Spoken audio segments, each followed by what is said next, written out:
各位海内外的观众朋友，谢谢您常常在线上，不管参与我们的直播还是影片的播放。好快的时间已经3年了。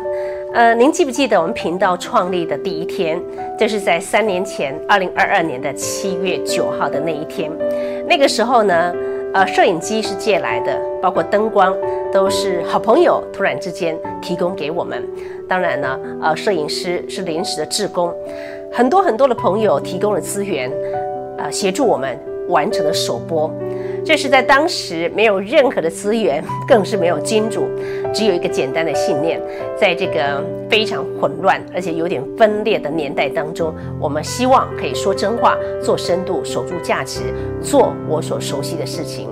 3年的时间很快过去了，这条路走得相当的艰辛，非常的不容易，但因为有您，我们撑了下来。过去3年来，我们的小军超人 Plus 已经突破了2亿5千万人次的观看，而且订阅人数已经来到了47万人。不过在会员人数方面，才刚刚突破了2000人。这些都不只是一个数字，而是每一个关心台湾、关心国际、关心真相的灵魂，一次一次透过了按下播放的选择，您跟我站在一起。我相信过去这段时间，你也曾经在深夜里头听着小君姐对着镜头娓娓道来，也许你也曾经在混乱的新闻洪流中，靠着我们的分析，找回了思考的力量。我们没有背景，我们有的是立场。什么立场呢？站在人民的这一边，站在台湾的这一边。一人难挑千金担，但如果我们愿意一起挑，一起抬，千金也能够步步为营。很多人在这段时间常常问小君姐，你怎么撑下来的？哇，3年很不容易耶，你是怎么烧钱的？其实很难很短的时间之内跟大家分享。其实我也有时候会笑笑说，因为我有很多人请我喝咖啡，那是一杯又一杯支持的象征，甚至写着你不孤单的讯息，甚至呢，在我的户头里头告诉我，这是他奉献我继续努力的一点点小小的 donate， 一点小小的回馈。所以呢，每一次有人加入会员，都会说我愿意和你一起走下去，我感激在心，点滴在心头。我们都知道台湾需要有声音，但是这样的声音不能够靠运气，也不能够靠流量的算法，它只能够靠一群有信念的人默默支持。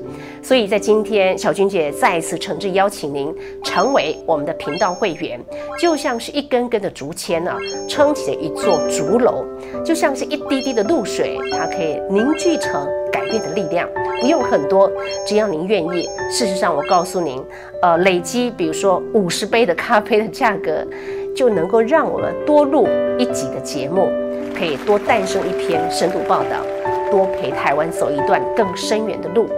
3年的时间当然不是一个句点，它是一个全新的起点，让我们在下一个3年当中可以走得更稳更远。也感谢您一路的相挺，也期待您加入我们的行列，点选下方加入会员，或者是小君喝咖啡，一起让真实的声音不被淹没。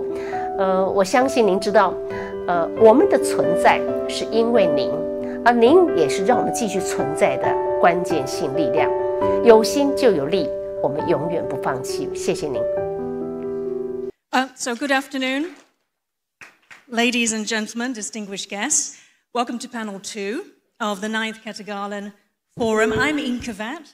I'm the host of Taiwan Talks, which is Taiwan's only English language geopolitical talk show.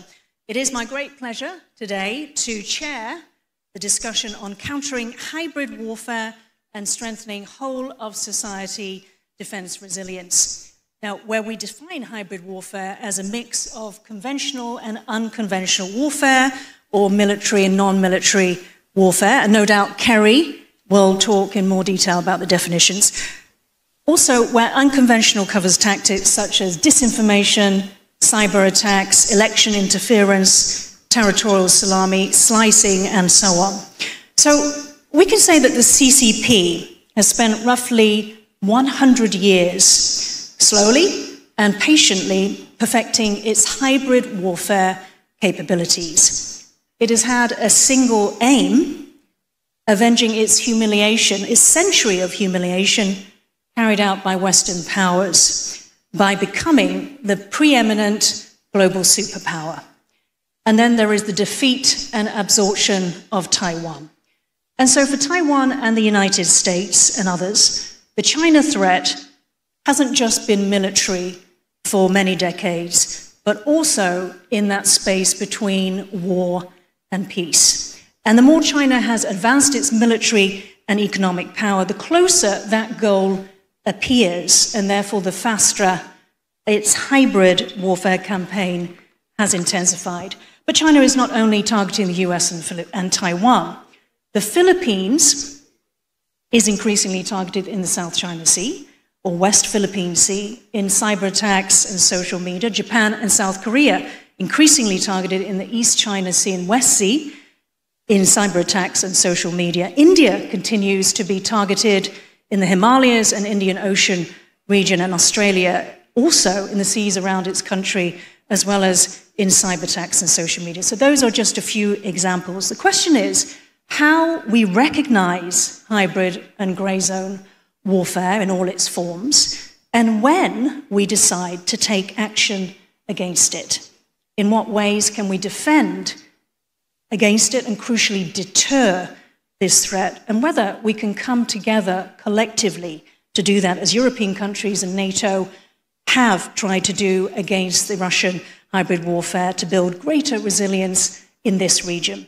So to debate this and more, we have an incredibly distinguished panel of experts, and I'm joined, starting from my right, by Dan Blumenthal, Senior Fellow at American Enterprise Institute. Dan focuses on East Asian security issues and Sino-American relations.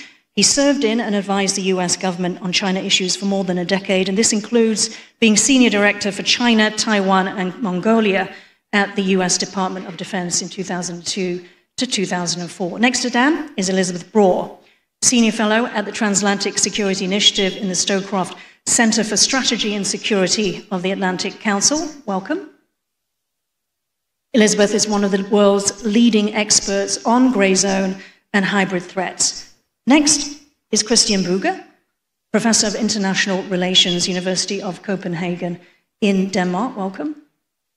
Christian specializes in maritime security and has held previously several high-level positions in UK universities. Next is Kerry Gashanek, Senior Fellow at Global Risk Mitigation Foundation based in Honolulu and Professor Visiting Scholar at National Juncture University. I'm holding up now Kerry's book. This is the Mandarin version, translated into Mandarin, of political warfare, which I think that many of you will be familiar with. It's become an important book for many a nation targeted by China.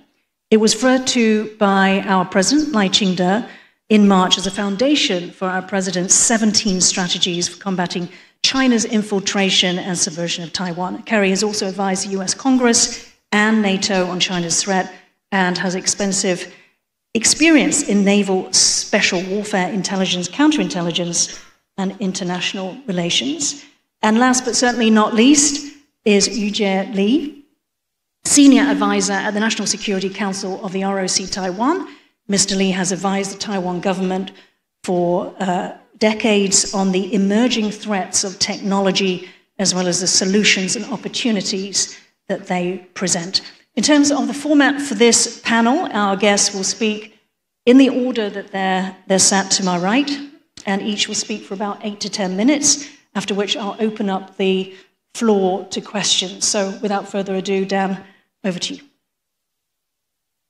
Thank you very much, and it's a real pleasure to be here in Taipei and at this important and I think very productive forum. It's my honor to speak on this topic with such distinguished panelists as well.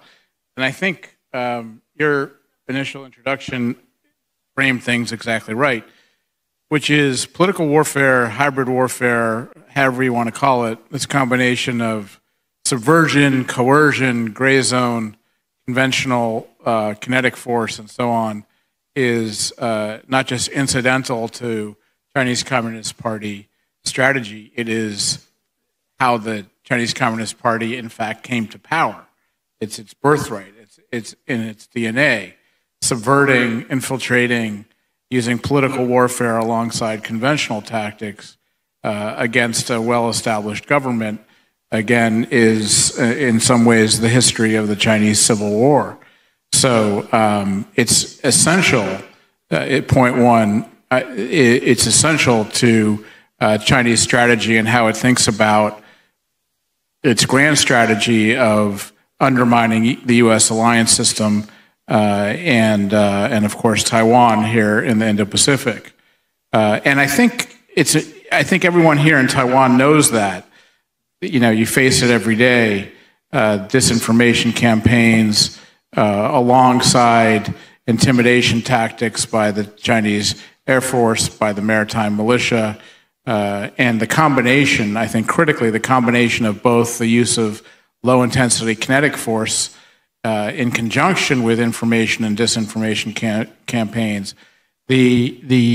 It's important everybody, I think, here in Taiwan knows it, but in the United States, there's still a debate about how important it is to defeat this campaign, which is very surprising and unfortunate, I think, because obviously the Chinese made such great strides using hybrid warfare in the South China Sea in terms of increasing its own territorial ambitions, and undermining others' territorial rights. It's been engaged against Japan in the East China Sea for many years as well.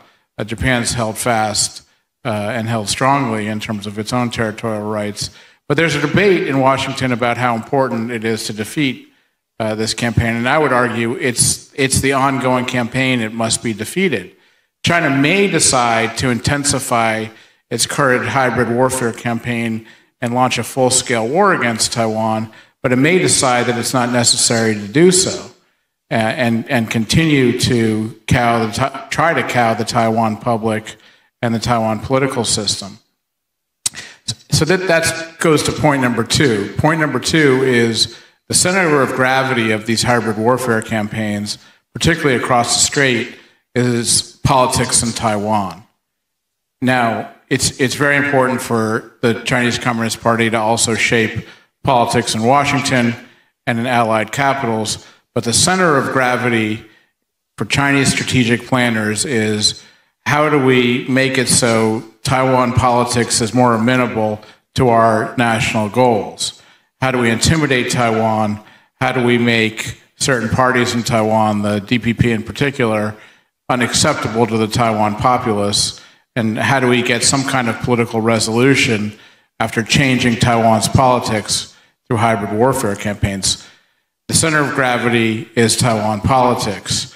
Again, China may intensify its ongoing hybrid warfare campaign into something more if it so chooses, but for now, it's going to continue to push, maybe escalate its hybrid warfare campaigns to affect Taiwan politics, to affect Taiwan's sense of isolation, to affect the Taiwan's people will to continue. It's aimed at Washington as well. So the debate that it wants people to have in Washington is in some ways the very debate that we continue to have. The essence of the political competition is essentially China trying to define what the contours and parameters are of Washington's relationship to Taiwan. China trying to define what is and isn't provocative in the relationship. This has been going on since the advent of the One China policy, China trying to redefine the One China policy, trying to say things like transit visits by the president of Taiwan are too provocative, or trying to say the visit of the Speaker of the House, Nancy Pelosi, was somehow too provocative or changing the status quo. That's how China tries to restrict the decision space and change the decision-making space in Washington as well, again, with its eyes on striking a blow against Taiwan politics. So the idea and concept here of the hybrid warfare campaign is to define certain things as too dangerous, to define certain things as too provocative, such that Washington actually makes decisions to constrict its relationship with Taipei in order for China to strike a morale blow against the Taiwan public. And this is a very deliberate strategy. And there's all kinds of ways, I think, to counter this kind of strategy. The visit of Speaker Pelosi is an example. If, for example, the United States had acted more decisively and said, I'm sorry, but you don't get to define who we send to Taiwan. Part of this unofficial relationship we have with Taiwan is the right to have just about anybody we want go to Taiwan on unofficial visits. The only thing that we owe you, China, is that we promise not to confer diplomatic recognition on Taiwan, but anything below that is up to us to define. So ultimately, this is a political struggle over what kind of relationship Taiwan's going to have with the rest of the world, what kind of relationship Washington is going to have with Taiwan. And we ought to be very aware that China's trying to redefine that for us all the time. Again, with its eyes on striking a blow against Taiwan and Taiwan's resilience and so forth. I think the answers in general that Washington and Taiwan should come up with to these hybrid warfare campaigns is asymmetric political responses. So it's not possible to track and respond to every incursion that the PLA makes into Taiwan's airspace or to Taiwan's maritime space, but it is possible to respond at the time and in the way of our choosing. So the answer to restricting Taiwan and to isolating Taiwan is in fact to raise Taiwan's international status. So one good response, for example, to things like cable cutting or things like interference in the air defense identification zone of Taiwan would be to increase Taiwan's status multilaterally and exercise to make sure that civil aviation is safe going into Taiwan. This is an asymmetric political cost, and China actually cares about it quite a bit. So if China is actually embarrassed on the world stage, or if Taiwan's status is actually enhanced in response to China's attempt to restrict it and isolate it, that is one way in which China tends to back off. Again, so a response to military intimidation combined with disinformation would be raise Taiwan's profile specifically and functionally in the international system. I just want to wrap up by saying it's very important to defeat these hybrid warfare campaigns and to make sure that Taiwan's public knows that its system is able to operate despite the pressure that China puts it under. I think that the idea that ignoring these gray zone campaigns in order to focus on a possible larger kinetic conflict is a big mistake. I think you have to deter in the gray zone, deter in the space you're being challenged, which has a much better chance to show China that you have the will, both Washington and Taiwan have the will to defeat them should they decide to escalate to conventional means as well. Thank you. Thank you, Dan. Okay. So, Dan, they're arguing for greater decisive action by the US and also raising Taiwan's international profile. Elizabeth Brawl. Testing. I was thinking, hearing all these alarming reports this morning, and at lunchtime, I was thinking back to happier days in around 2016, 2017, when Twitter was down. I didn't notice that until afterwards, but when I logged on, I saw somebody had written this, or posted this on Twitter. Chatted with my wife while Twitter was down. She seems nice. So those were the happy days back then when we could entertain ourselves by reading Twitter. Now things are much more serious, and as you said, I focus on gray zone aggression, and in the past decade it has grown enormously. It used to be essentially, as I think everybody in this room knows, it used to be cyber, it used to be disinformation, it used to be election interference, it used to be systematic IP theft, which I think is often overlooked, but it is another aspect of grey zone aggression that aims to weaken our countries and strengthen whoever it is that is systematically taking our IP. In the past 2-3 years, the forms of grey zone aggression with which our countries are targeted have grown exponentially, and not just in number of incidents, but also number of categories. And why not? If you are the aggressor in the grey zone, you can continue to innovate because nothing will happen. You are not going to be punished for engaging in grey zone aggression. Why are you not going to be punished? Because you are exploiting the space between war and peace. You're staying below the threshold of war, and our countries, democratic countries, are not going to respond with military means against you because it's risky, it's escalatory. But we are also not going to respond with the same means because we are liberal democracies. If a country, let's say, interferes in our elections, we are not going to say, well, in that case, we'll interfere in your elections. Or if a country engages in systematic cyber intrusion of our critical national infrastructure, we are not going to say, well, if you intrude in our infrastructure, we will intrude back. And that is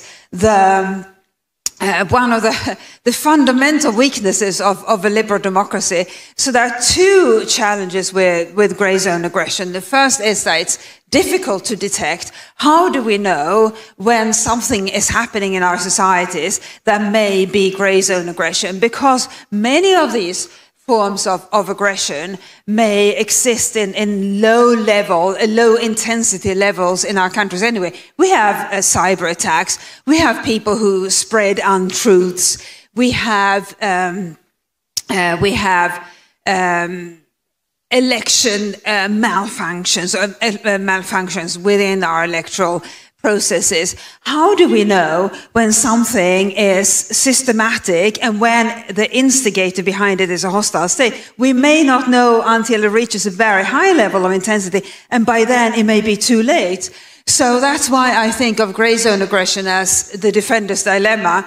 And I wrote a whole book about the defender's dilemma, and I still don't know the answer to this dilemma, which is how to detect grey zone aggression early and what to do about it. But I do have some partial answers. And one of the first ones is we have to do what Taiwan and some other countries are already doing, which is to involve the wider public as much as we can, not just the wider public as in the citizenry, but also the private sector. And I know you do it here increasingly, for example, by through public awareness campaigns, by working with the private sector. And a fantastic example of that is the collaboration between the government and Chunghwa Telecom on cables. And I remember vividly the 2 cable cuts off the Matsu Islands on the 2nd and 8th of February 2022, or was it 23? The years blur now. 23 was. And the reason that both cables were cut with disastrous consequences was that the reporting system for cable operators to report cable damage was not particularly efficient, and neither here nor in any other liberal democracy, because cables operate in pairs. If one cable is damaged, the operator then puts in a call to repair company, and they come and repair it after a while. But what should happen, and now has begun to happen, is that the operator should also report it to the government, so the government knows that a cable has been damaged and is aware. But that didn't happen then, and when people found out that there was a problem was when the second cable was cut. They had been taking the traffic for the 2 cables. The second cable was cut by another Chinese vessel, and then it became clear that there was a problem, right? Because there was only 2 cables and they had both been cut. The collaboration now is much better, and when the most recent cable cut happened, there was instantaneous reporting by Changhua Telecom to the authorities, so they knew what had happened and could react, and they reacted very quickly, as you may recall. That is exactly what should be happening, and we're seeing more initiatives like that, not just when it comes to cables, but when it comes to all kinds of incidents, because no Western government, no government of a liberal democracy can be everywhere all the time.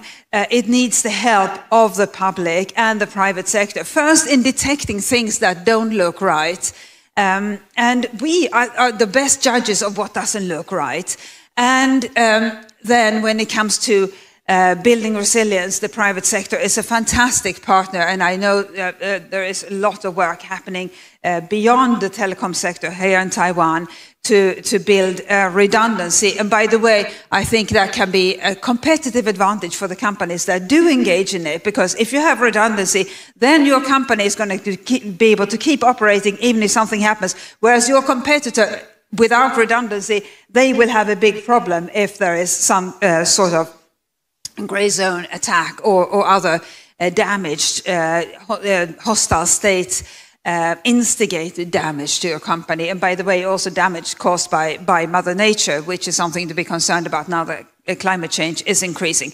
So a lot of that is happening. And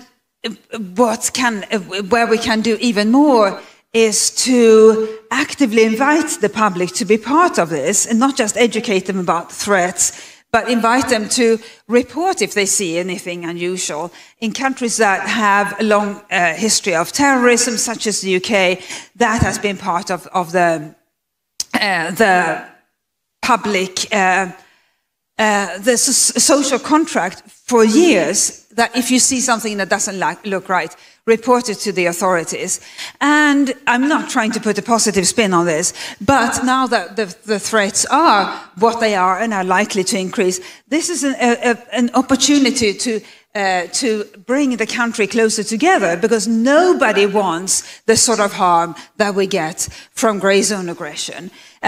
So in an era that has been defined by societal fragmentation, loneliness, and so forth, I'm not saying that it's good that we have grey zone aggression, but now that we have it, being part of the solution is a fantastic opportunity for people to get involved. And it's interesting to see which countries are the most active. Taiwan, but also the Nordic Baltic countries, the UK, the Czech Republic, a wide variety of countries that have few other similarities other than wanting to keep their countries going in case something were to happen, and something will happen. And so this is also, by the way, an opportunity to show your country off to international markets, to FDI investors, to show we will be able to keep going even if there are countries and other actors that wish us ill. And on that note, something I want to flag up, because Russia is good at innovating in the grey zone,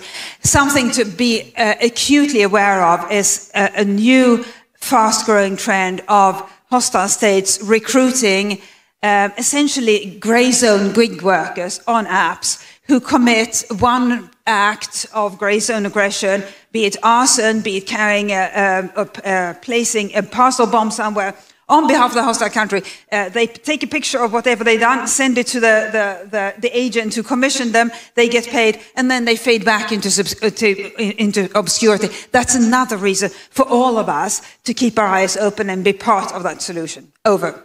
Time's up. Thank you, Elizabeth.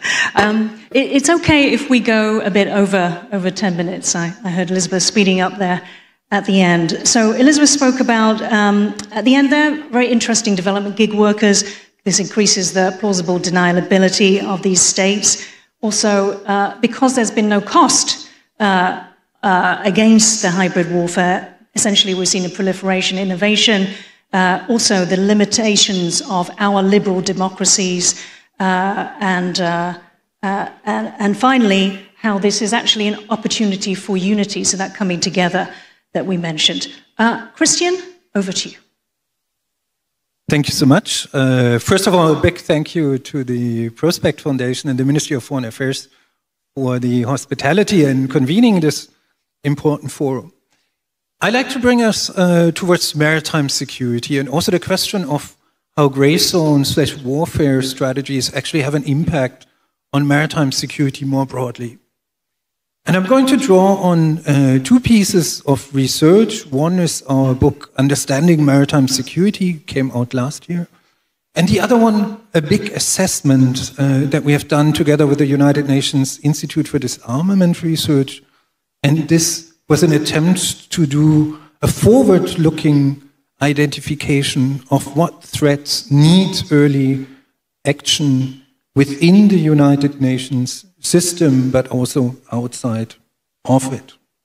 Now, just to set up the context, I think it's quite important why we need to care about maritime security more general, and the scientific research is pretty surprising and straightforward, and it shows us that at no other point in human history have we been as dependent on the sea as we are today. And that is literally a development that has been unfolding since the 1990s.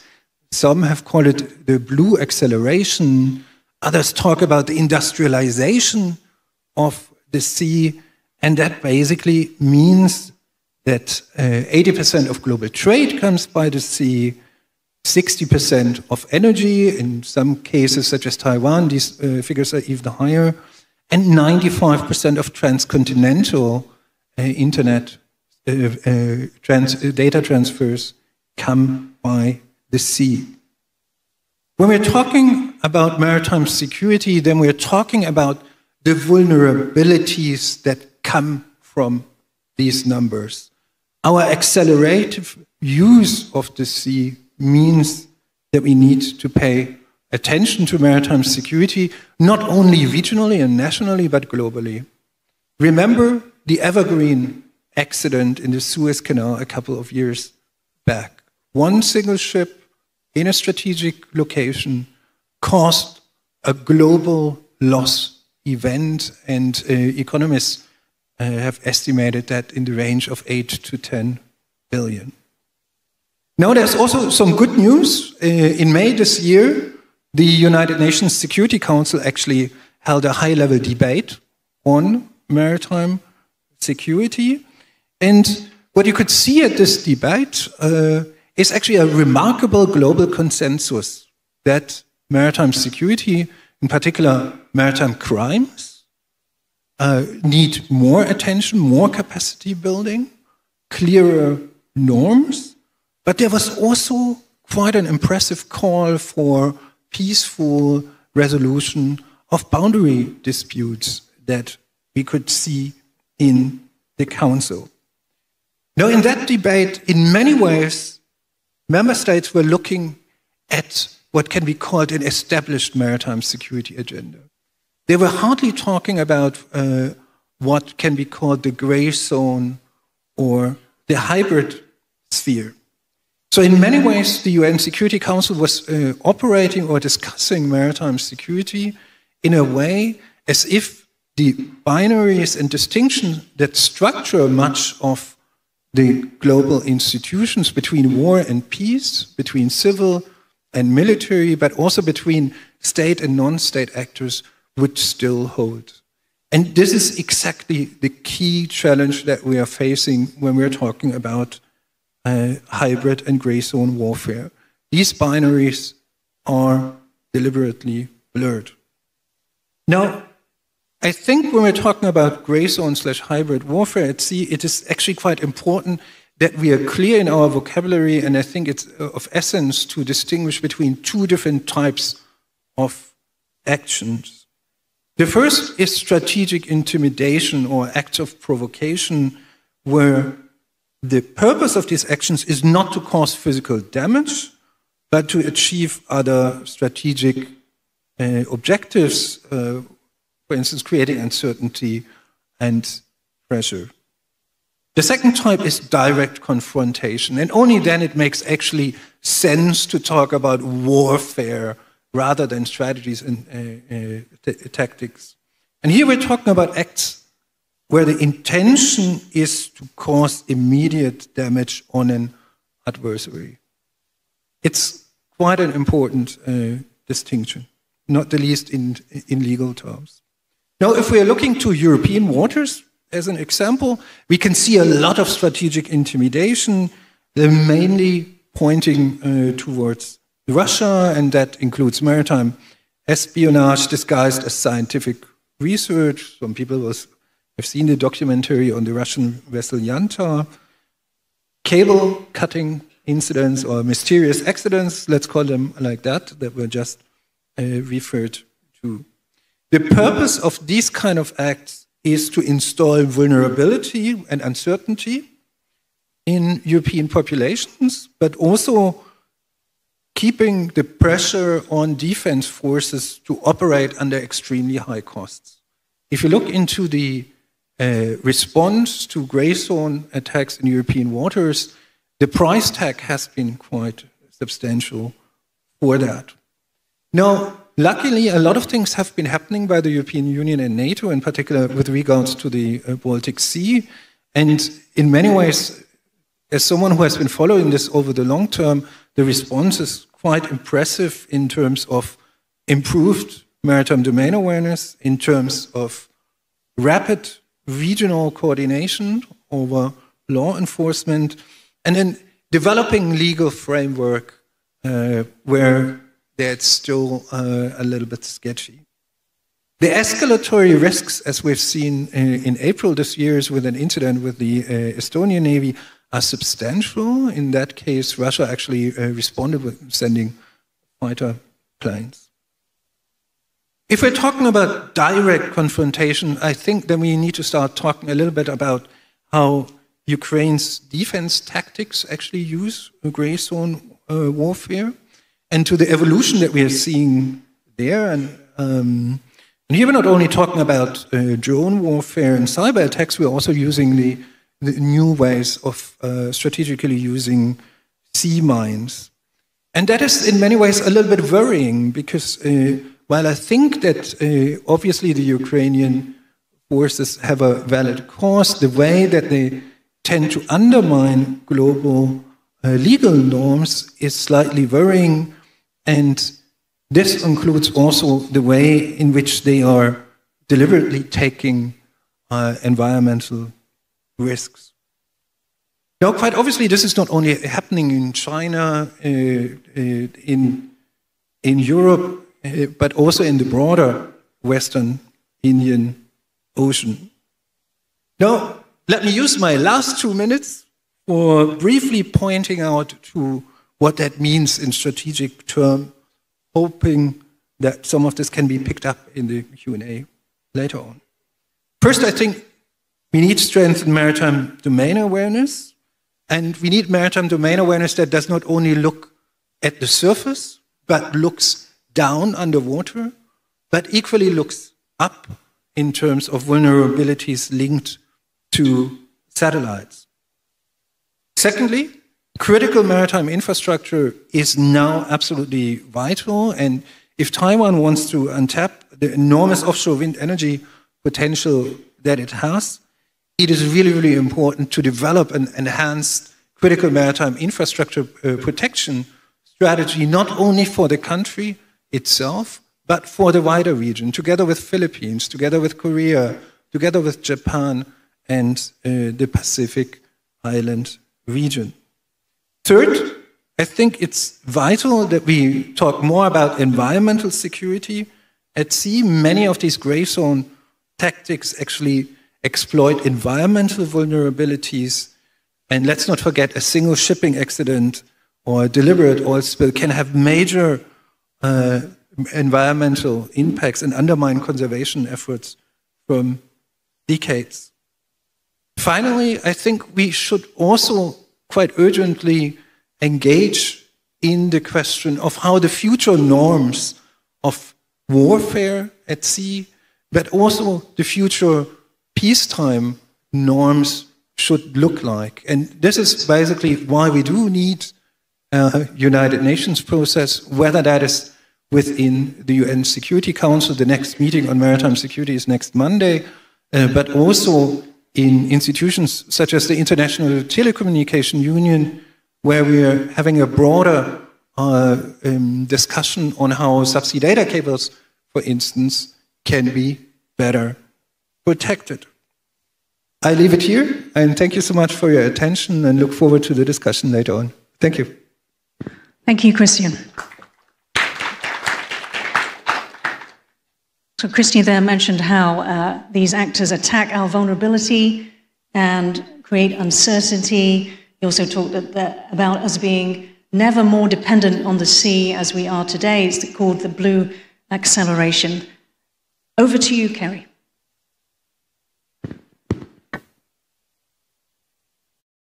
Hybrid warfare is a component of political warfare. Now, the depth and breadth of political warfare, if you want to take a look around this room, it goes from the screen behind me, where the cameras are back there. It goes from your right wall to your left wall, everything in between, and in the 10 minutes, 600 seconds I've got here, I can get you about as far as my thumb, but let me hit a couple of wave tops for you. One, I'll talk a little bit about how to conceptualize the existential threat that we face in Chinese Communist Party political warfare, and it is an existential threat to Taiwan, my country, the United States, and I would say to every country represented in this room. I will also talk about the role of leadership and the role of education in this fight. First, let's talk about a holistic way of looking at the threat. I said that hybrid warfare is a component of political warfare. Go back and check the definition. See what the Chinese communists are calling hybrid warfare. They're saying what's basically been said earlier, but they say it very clearly in their doctrinal publications, in their writings from the PLA, what passes as doctrine, in all of their theoretical publications. We're going to push you, basically, we're going to push you right up into the point where you want to go to kinetic war, but you don't have the legal justifications to do it, to fight back against us. We're going to take everything we can and keep pushing you. All right, so that's hybrid warfare. The reason I say that hybrid warfare is a component of political warfare is you have to go back to the first Cold War. A fellow named George Kennan, most of you should have heard of, but he was a diplomat in the United States, and we were getting our butts handed to us by the Soviet Union and Western Europe, all around the rest of the world. And how was the Soviet Union doing it? Yeah, military force, of course, but it was political warfare, taking the Eastern European countries, subverting, it was about ready to take Greece, about ready to take other Western European countries that did get saved. Sad for those who did not. But the point is that it took Kennan, a diplomat with his policy planning group in the U.S. State Department, to wake up the United States government to this concept of political warfare. And what Kennan said, this is very simple, keep it simple, political warfare is all means short of, he didn't say major, kinetic warfare, all means short of kinetic warfare to achieve your national objectives. In effect, what that means, political warfare is all means short of major kinetic warfare, because we're dealing with the Chinese Communist Party, and the Chinese Communist Party is, you have to think about this, because this is a different threat than we faced before.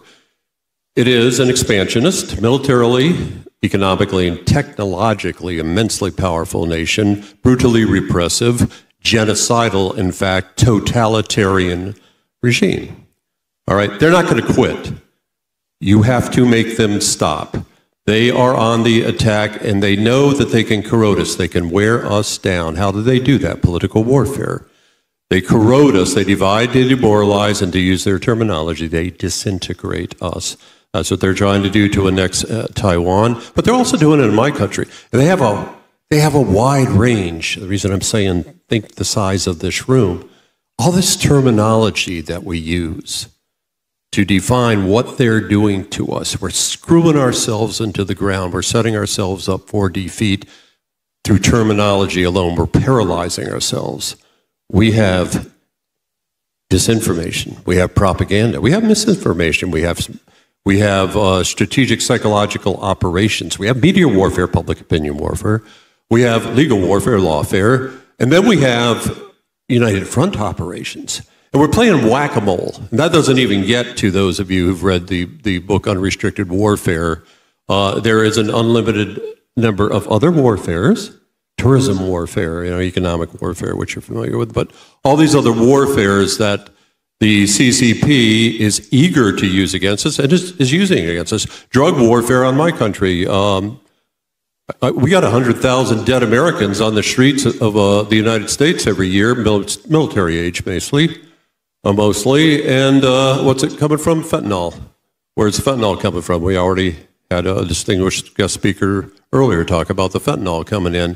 It's deliberate, it's intentional, it's destroying the fabric of my country, among many other ways that they're destroying my country internally. I would wager they're doing the same thing to you. So we've got all these attacks coming at us, and yet we still insist on disaggregating them. We parse them out. Well, we're gonna fight fake news here. In the United States State Department wasted millions of dollars on fake news. We're going to have a workshop on fake news. That gets you nowhere. That's tactical. That's like being in mid-intensity conflict and you're focusing on the one soldier in the foxhole over there with a rifle over the parapet. That's very tactical. You've got to start thinking, we have to start thinking holistically, strategically. We have to categorize all of these different attacks, again, the way Kennan did in 1948. Let's just call it political warfare. So we're not playing whack-a-mole and trying to take out, propaganda and disinformation and election interference over here. If you have a guiding principle, a guiding framework, a holistic view, then you get the president, and we all have elected presidents or equivalents. You can get the president to make the decision we're going to fight. And God bless President Lai, God bless President Marcos, because those are two of my heroes right now, because they said we're going to fight CCP hybrid warfare. Once you get the presidential decision that we will fight, then you get the policy, then you get the strategy, and that's what's lacking in America right now. And I'll come to this 300-page report that I helped the U.S. Congress, this investigation, comes back to America's lack of a strategy. You get the policy, you set objectives, develop strategies, you develop the resources, you develop the education programs, you develop the personnel, not just military personnel, because military is very much part of this, your law enforcement, okay, your counterintelligence, your department or ministries of education. It's a whole of government approach that you have to take, or you're going to lose. Whole of society, you have to at least say that. It's aspirational, you're never going to get it, but publicly we have to say it. Try to get that. And you get that if you have some sort of overarching guiding framework and you're not playing whack-a-mole trying to take each one of these attacks separately and devoting resources without any organized, holistic way to confront it. Now, what happens when you don't have the strategy, when you don't even have the willingness to call the threat by the right name? You get the United States government right now. This was a 2-year investigation the U.S. Congress did on just the U.S. government, not on PRC political warfare against business and industry, which is major, against our academia at the subnational level, at the state, city, councils, that sort of level. No, this was just at the U.S. government. 25 U.S. agencies. I know I got it, 2-minute warning. I played football. I know what it means. It's almost over. The point is that of 25 agencies, including CIA, FBI, NSA, National Security Council, and NSA, all of the key ones, State Department, they found out they had no idea what they were facing. They couldn't define. That's where definitions in education come in. The vast majority of people in these agencies, these 25 agencies running my government, had no clue what was going on all around. I mean, you can read the 300-page report. I'll loan it to you. You can download it. It was pretty horrifying. This is in the words of the representative sent to testify at the investigation. The State Department representative who chaired the so-called China House, supposed to be a key member of the administration's policy making for the People's Republic of China and the CCP, walks into the hearing, senior-most State Department official, and looks dumbfounded and says to the committee, could you tell me what political warfare is? No kidding, it's in the report. This is how ignorant my government has been. I would wager if you go in, college professor hat on here, and you go into any one of your bureaucrats or your senior elected officials and you said, take out 5 sheets of paper, 1 pen, define political warfare, give 3 examples how it's being waged against your country, Canada, Marshall Islands, etc., and then go down the list. What's United Front? What are they doing? I would wager that 99% would get an F, okay? So education is important. Where does education start? Yeah, it starts at the macro level. We wiped out our political warfare education in 1991 when we thought we'd won the first Cold War. My time is up. Let me just give a shout out to 2 organizations doing good I got time? Yes, I do. Thank you. Shout out to 2 organizations doing some good, clever education. All right? You're looking at this coffee graph and you're saying, my gosh, that is beautiful. Is that Starbucks? Is it Yves Saint Laurent? Is it Gucci? No, that's the Republic of the Philippines, the Armed Forces of the Philippines. It is a coffee carafe that they distribute in the Philippines that talks all about the West Philippine Sea. So that's one way you get past TikTok. That's one way you just come up with creative ways on the very low level, but mass level, to get out the word on the political warfare, in this case, the hybrid warfare for the West Philippine Sea. Association of Taiwan Journalists. Again, you look at local resilience. You look at Taiwan resilience. There's a number of organizations, several organizations you should be out there supporting. I'm working with the Association of Taiwan Journalists. They're building an education program that is aimed at reporters. Because if the reporters can't tell the real story, if they don't know, if they're the victims of media warfare or other just victims of never being properly educated, no way they can tell the story to your publics. So education on a mass level is absolutely essential, and with that, I give up my mic. Thank you, Kerry.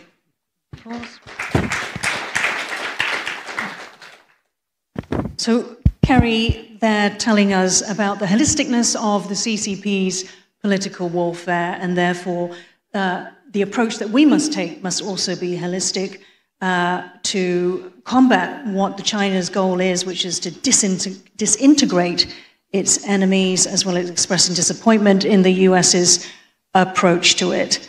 Final speech from Mr. Lee. I totally agree with your point. Education is so important. So, distinguished guests and ladies and gentlemen, it's my great honor to speak following such insightful contribution from previous estimate panelists. They have illustrated clearly that hybrid warfare is no longer theoretical. It is our daily reality, in particular in Taiwan. I have served as a senior advisor to the President Lai for past 15 months. During the time, I have been deeply involved with the defense community and emerging technologies, including AI, cybersecurity, unmanned system, and space technology, including telesat communications. I also oversee the resilience planning across critical sectors, communication, energy, finance, and transportation, as part of President Lai's Hall of Society Resilience Initiative. Digital security, undersea cable, and the critical infrastructure are among the key areas I monitor every day. During my time at the NSC, I frequently encounter discussion referencing the timeline of 2027. As you know, the U.S. Secretary of Defense, Pete Hegseth, reaffirmed that at the Shangri-La Dialogue in May 2025. This timeline reflects not only intent, but also growing capabilities.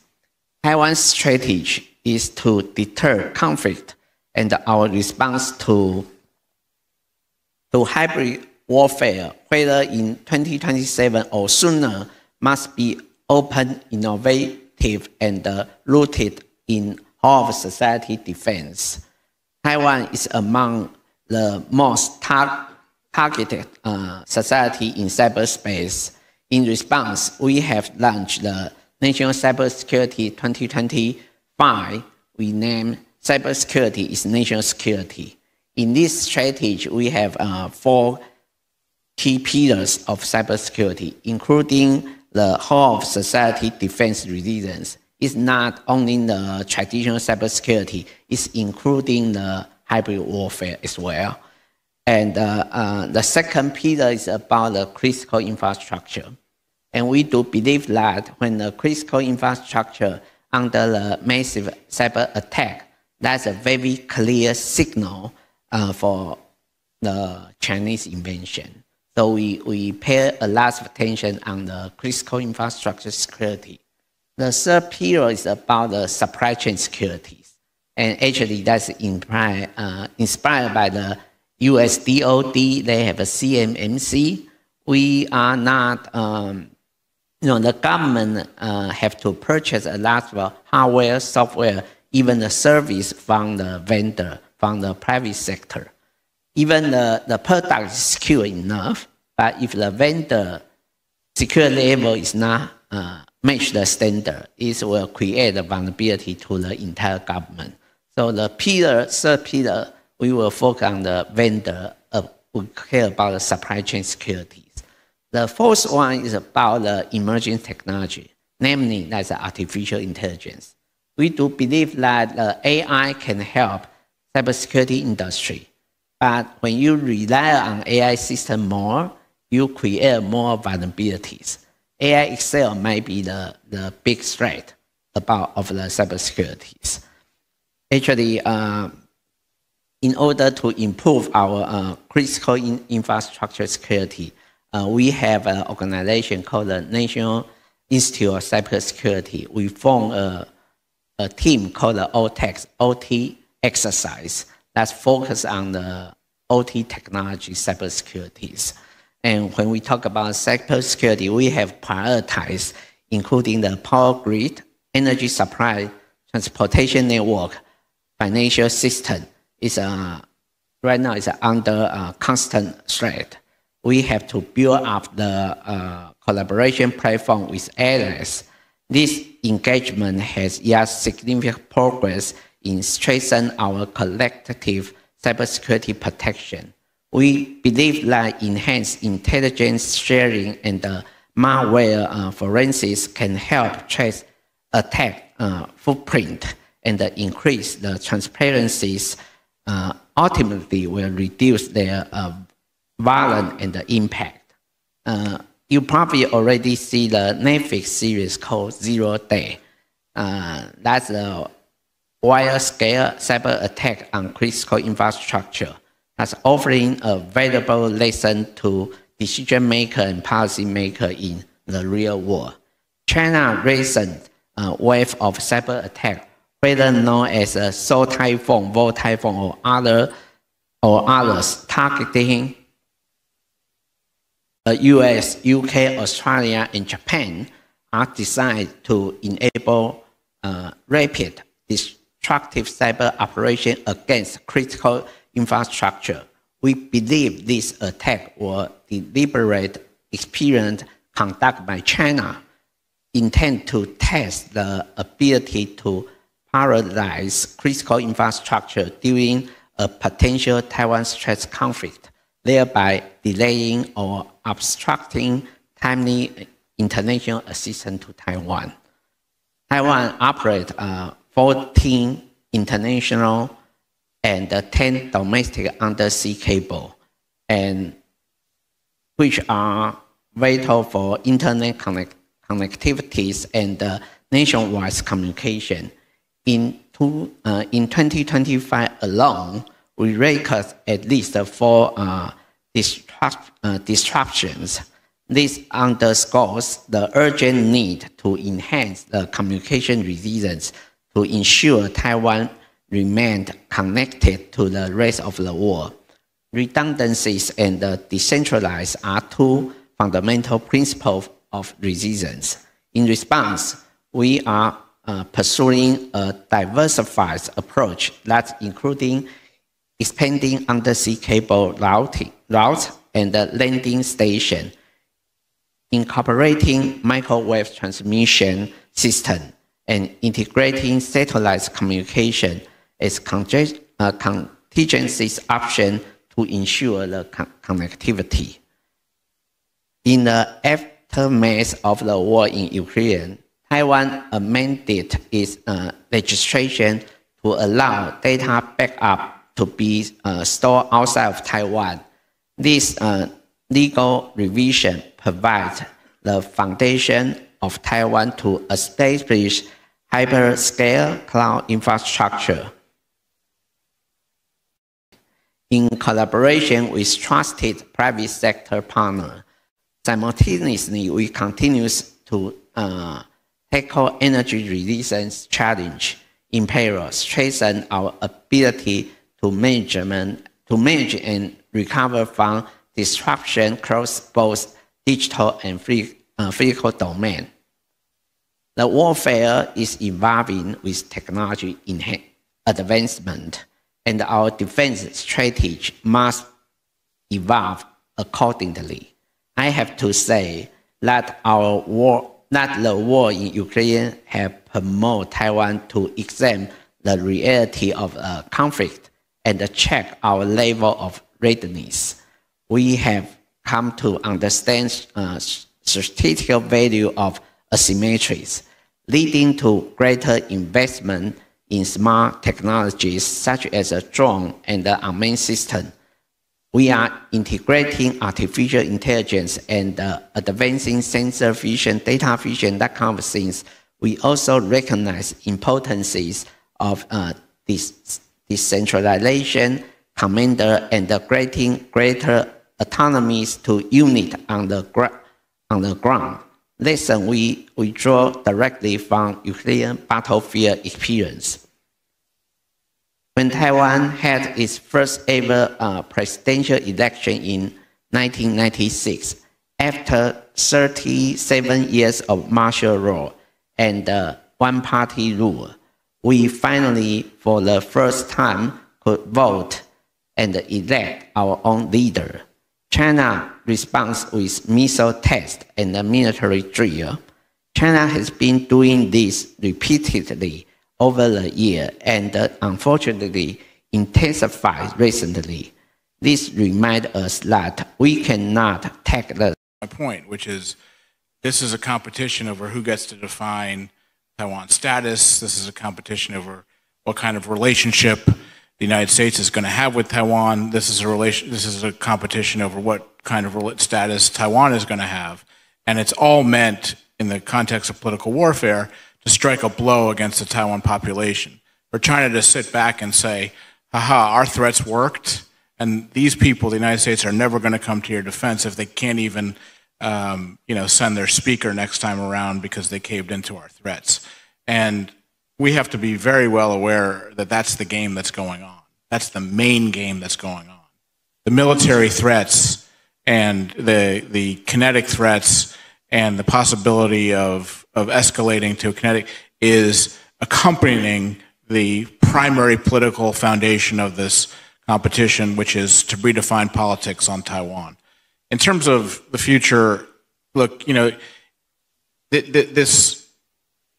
United States is a mixed bag when it comes to Biden, when it comes to Trump on Taiwan. So, Biden said 4 times, we're going to defend Taiwan, and lost an opportunity to explain that to the American people why that was important, right? In terms of political mobilization, in terms of pushing back against China's propaganda, in terms of pushing back against China's definition that the United States and Taiwan are the provocateurs, we lost a massive opportunity to say, why is it that we will defend Taiwan? We're going to defend, the status quo. We're not the provocateurs. China wants war. We don't. All those things are part of how you defeat this political warfare context. And I think we need more of that going forward. But fundamentally, the United States has to understand, I think my country has to understand that this is not about simply deterring a conventional conflict. this ongoing threat to Taiwan every day to demoralize it, we can lose that and lose the Taiwan's democracy before a shot's even fired. Thank you, Dan. There was a question over here. Thank you, Inge. I'm Domingo Yang from INDSR. I have a question for Professor Christian, and I hope Dan can also comment on it. Sir, I really appreciate your distinctions between strategic intimidation and also direct confrontation. So I wonder, when Chinese warship in this February of this year, they were conducting live firing drills in the Tasman Sea in between New Zealand and Australia, causing civilian flights reroute, and these Chinese warship even circumnavigate the entire Australia. Will you consider this as a strategic intimidation or direct confrontation? And also, when the Albanese government complained about this to Beijing, Beijing replied that they were surprised because these exercises were conducted in the so-called high sea, so that they should be legally grounded. And Beijing says that since Australia can conduct the exercises in the South China Sea, why can't Beijing conduct the exercises in the Tasman Sea? My question is, how can we push back such Chinese narratives? And this part, I really hope Dan can also jump in and comment on it. Thank you. Christian. Thank you so much for the question. It's a great one. And before I get started, I would like to push a little bit back against the overly use of the term warfare or hybrid warfare. Let's not forget that some of these things that we're talking here about are in the domain of diplomacy, including multilateral diplomacy. Some of the things that we're talking about here are also in the realm of international law. Right? All of that matters, and that brings me to the question of the exercises in a second. Let's also not forget that democratic values also mean to adhere to peaceful diplomacy, that it means to live up to multilateralism and to adhere international law. And when I'm saying international law, that not only means to, what we hear a lot of times, most recently, to defend international law, but also to make new international law when it is required. And that was earlier on one of my key arguments, that the gray zone space urgently needs attention in terms of making new international laws that can actually cope with it. Right now, this does not seem to be particularly popular, and one of the reasons for that is if there's something that a global hegemon doesn't like, then it is more international law. Right? If there's something that a small island state or smaller middle power urgently needs, then it is not necessarily the attention of the hegemon, but then it is international law. That is preliminary remarks. Now let's come to the question of the exercise. If you look into the law of the sea, there are two different interpretations in terms of the freedom to hold exercises. There's the argument, and that is largely promulgated by the United States, that exercises fall under freedom of navigation, and you have to inform the coastal state of your intention to conduct exercises. Now, then there are other countries, and that includes Vietnam, that includes Ireland, for instance, that are not so keen on having exercises in their exclusive economic zones. In the Irish case, it was the Russian Navy that wanted to conduct a live fire exercise in the exclusive economic zone. And for the case of Vietnam, you can guess. Right? So if we're analyzing Chinese exercises, we always have to keep in mind, what version of the law of the sea do we want? Do we want to have the version where there's the freedom to conduct exercises promoted by the United States? Or is it the more restricted version of the law of the sea, where the coastal states have much more power? I think it's a super important question. It's one of these many unresolved tensions in the law of the sea. And As many of you might know here in the room, one of the key problems of the UN Convention of the Law of the Sea is that we don't have a body through which we can internationally meet and interpret the law of the sea. We only have a General Assembly, a resolution, and annual, and we have the UN Security Council. That is a problem that actually needs fixing. Where we're going to discuss the question and develop the answer of how we want to interpret the law of the sea. So this is basically at stake. Just saying that this is gray zone warfare doesn't take us basically anywhere. We need to ask, how do we want to interpret this in terms of the law of the sea, and do we think it's illegal? But then, we have to move to the other interpretation, the non-American interpretation. So that is an answer, but I'm pretty sure there will be also other opinions on this. Yeah, thank you for the question. I mean, China weaponizes the law for political warfare purposes.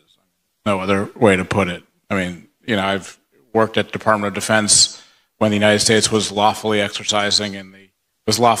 operating in the exclusive economic zone, and China rammed an EP-3 and the Hainan Island, and that's just the tip of the spear. I mean, they've been doing this for 25 years, so there's no international law solution to China's weaponizing of the law for political and military purposes.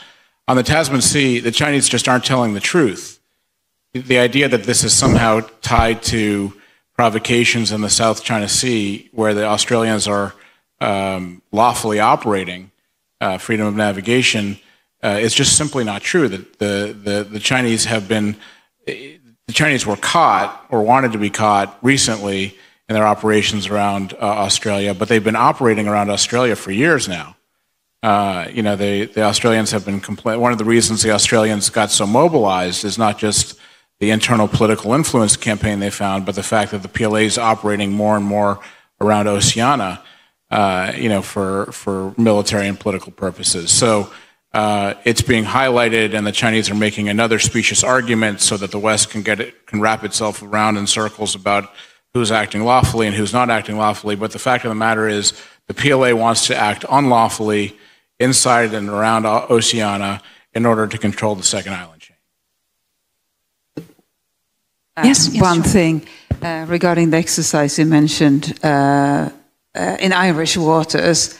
It had an interesting continuation, that case. So the Irish government didn't want the Russians to exercise and asked politely, please, can you not exercise in our economic zone? And the Russians said, well, we'll do as we like.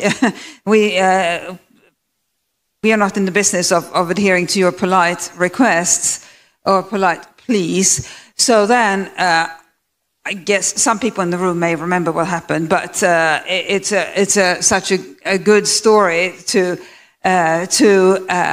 tell and to remember, because it illustrates the power of wider society.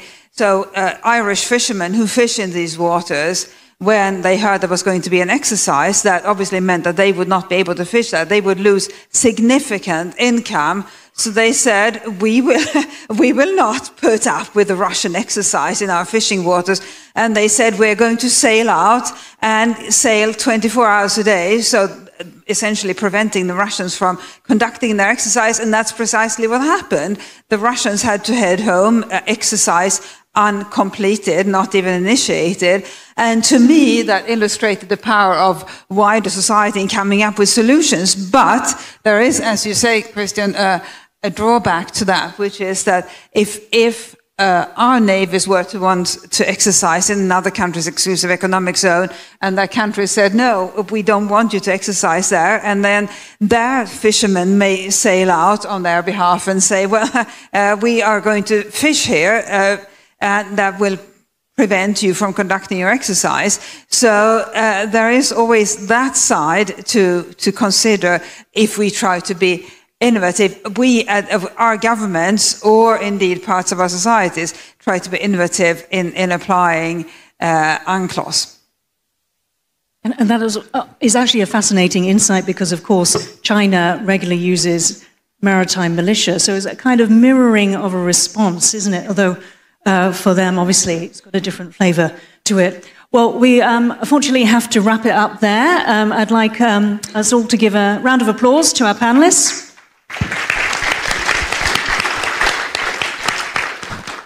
Thank you very much, and thank you for all your questions today. 今天的台湾不是在选择要不要脱离中国，而是我们应该去深刻去追问一个问题：我们真的曾经是中国的一部分吗？从国际法角度，有史以来第一个真正拥有台湾全岛领土主权的国家是日本。台湾不需要从哪里来独立出来，我们本来就不是哪一个国家的附属。我们需要的是什么？是完成那一段被冻结的历史。旧金山合约让台澎领土主权不属于任何国家。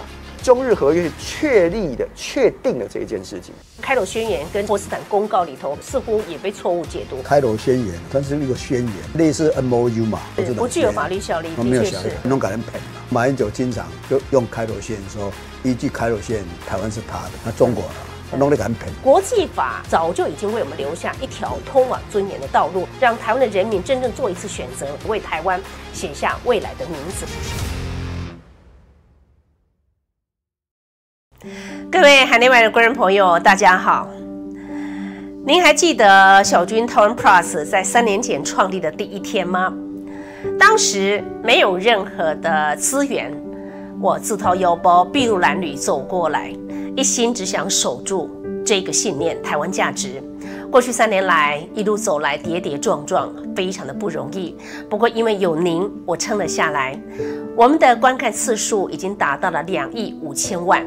订阅的人数也突破了47万人，这个数字代表每一个关心台湾、关心国际、关心真相的灵魂。也许您曾经在深夜看着小君姐对着镜头娓娓道来，也许您也曾经在混乱的新闻洪流中，靠着我们的理性分析，找到了重新站起来的力量。不瞒您说，我一度想要放弃。不止一度，数度，因为这条路很艰辛、很漫长，而且是孤独的。